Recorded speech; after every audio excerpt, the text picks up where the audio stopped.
আসসালামু আলাইকুম। আমি এখন আছি ঢাকা বিশ্ববিদ্যালয়ের বিজয় একাত্তর হলের পদ্মা ৮০১০ নাম্বার রুমে। পদ্মা বিল্ডিংটা বিজয় একাত্তর হলের ঠিক দক্ষিণ দিককার একটি বিল্ডিং। দক্ষিণ ব্লক বলি আমরা। আমার রুমটা হচ্ছে ৮০১০। তো ৮ তলা থেকে ঢাকা শহরের আমার ব্যালকনি থেকে ঠিক এমন একটি দৃশ্য আমরা দেখতে পাই। দেখুন কত মনোরম। আমি ১ম এই আমাদের ব্যালকনির একটা ছোট পরিচয় দেই। আমাদের রুমে আমরা একটা বটগাছ লাগিয়েছি। এটা আসলে সিঁড়ির পাশে কংক্রিটের উপর হয়েছিল। ছোট্ট একটা গাছ সেটা আমরা লাগিয়েছি এবং এটা আমরা মনে করি একটা মিনিং ক্যারি করে যে এই বটগাছটা ঠিক যেদিকে চেয়েছে সেদিকে নিজেকে প্রসারিত করছে। মন খুলে, প্রাণ খুলে নিজেকে প্রসারিত করছে এবং আকাশ ছোঁয়ার চেষ্টা করছে। সেই যে কত ছোট ছিল এখন দেখেন, সে আকাশের দিকে বেয়ে চলেছে। এটা ঢাকা বিশ্ববিদ্যালয়ের ছাত্রদের নেচার বলে আমরা মনে করি। এই অর্থটি এই বটগাছটি বহন করে। আমাদের এই বারান্দায় একটু মেসি যদিও, কিন্তু আমাদের এরকম একটা গাছ আছে। এই যে দেখুন ঝুলছে। খুব গ্রিন একটা ফিল দেয়, খুব ফ্রেশ একটা ফিল দেয় এই গাছটা। আরো আমাদের অনেকগুলা অ্যালোভেরা গাছ আছে। এই আরকি। আর আমাদের ব্যালকনিতে আমাদের একটা চেয়ার আছে, বসলাম। চেয়ারে বসে আমরা ফ্রি টাইম গুলোতে আমরা এই দিকটাতে তাকিয়ে থাকি সবুজের দিকে। একটু পরিচয় করিয়ে দিই কি দেখা যাচ্ছে। এখান থেকে আপনারা দেখতে পাচ্ছেন যে বড় বিল্ডিংটা ১ম এ দেখা যাচ্ছে এটা নীলক্ষেতের ২০ তলা বিল্ডিং।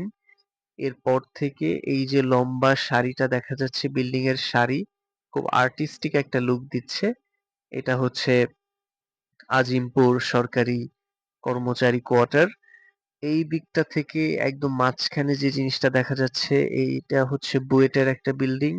এখান থেকে এসে এবার যেটা দেখা যাচ্ছে মাঝখানে এটাও হচ্ছে আমাদের কর্মচারীদের ঢাকা বিশ্ববিদ্যালয়ের কর্মচারীদের কোয়ার্টার। এখান থেকে শুরু করে এটাও কর্মচারীদের কোয়ার্টার। আর এই দিকটাতে যেটা দেখা যাচ্ছে এটা হচ্ছে এমবিএ বিল্ডিং। আর আবার যদি একটু এপাশে আসি, এখানে আপনারা দেখতে পাচ্ছেন সূর্য সেন হল। আমাদের বিজয় একাত্তর হলের আমাদের এই ব্লকের সাথে ওদের এই ব্লকটার খুব খুনসুটি হয়ে থাকে সবসময়। যেকোনো ঘটনা ঘটলেই সেটা ব্রাজিল আর্জেন্টিনার ব্যাপার হোক বা বিদ্যুৎ আসা বা চলে যাওয়ার ব্যাপার হোক, আমরা আসলে খুবই খুনসুটি করি এই জানালা ওই জানালা থেকে। আর এদিকটাতে আপনারা দেখতে পাচ্ছেন এখানে আসলে একটা রাস্তা যেটা সোজা চলে গিয়েছে আমাদের হাউস টিউটর বিল্ডিং এ। এই দিকটাতে হাউস টিউটর বিল্ডিং। আর একদম সোজা মাঝখানে এই পুরো অংশটা হচ্ছে আমাদের মল চত্বর। মল চত্বরে গাছের মাথায় পাখিরা যে প্রতিনিয়ত ডাকতে থাকে, পাখিদের কলকাকলিতে আমাদের এই রুমটাও আসলে সবসময় একটা আহ একটা চমৎকার একটা পরিবেশ এখানে আসলে তৈরি হয়, যেটা আসলে আলটিমেটলি আমাদের মনটাকে একদম শান্ত করে দেয় এবং পড়াশোনার প্রতি মনোযোগটা আরো বাড়িয়ে দেয়।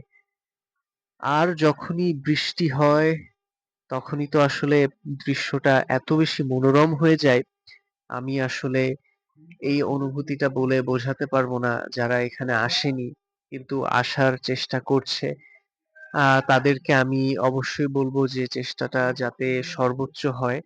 কারণ এখানে এসে দাঁড়ানো, নিজে একটা জিনিস own করা, সেটা আসলে খুবই দারুণ একটা ব্যাপার, দারুণ একটা অনুভূতি এবং একটি অর্জন। এই যে আকাশটা দেখা যাচ্ছে, মেঘলা আকাশ, এখান থেকে এত সুন্দর একটা দৃশ্য দেখা যাচ্ছে। আমার এই যে চেয়ারে বসলাম এই ব্যালকনিতে, মাঝে মধ্যে পাটা এরকম তুলে, সরি, পাটা এরকম তুলে হাতে এক কাপ চা নিয়ে এর দিকে ১০টা মিনিট যদি তাকিয়ে থাকি, মনটা একদম শান্ত হয়ে যায়। খুব চমৎকার লাগে।